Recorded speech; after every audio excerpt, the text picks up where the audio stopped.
So I reviewed the Sony Bravia 8 II OLED TV and here's my honest opinion on its performance and value.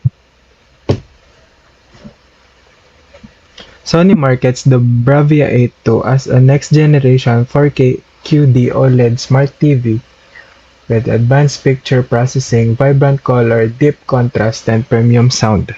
Ideal for movies, games, and everyday viewing.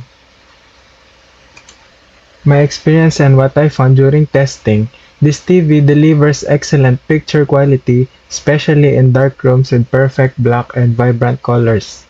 Thanks to its QD OLED panel, HDR content looks rich and upscaling from lower resolution is impressive. Sony Google TV interface is smooth with lots of apps and the set handles motion and mixed content very well. The sound quality is stronger than most TVs using Acoustic Surface Audio Plus which vibrates the screen to create immersive audio.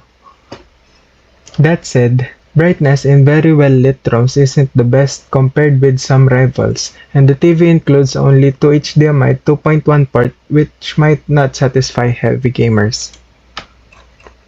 Not the brightest for extremely sunlit rooms. The downside or problem of Sony Bravia 8 II is it's not brightest for extremely sunlit rooms, limited HDMI 2.1 for multiple gaming device.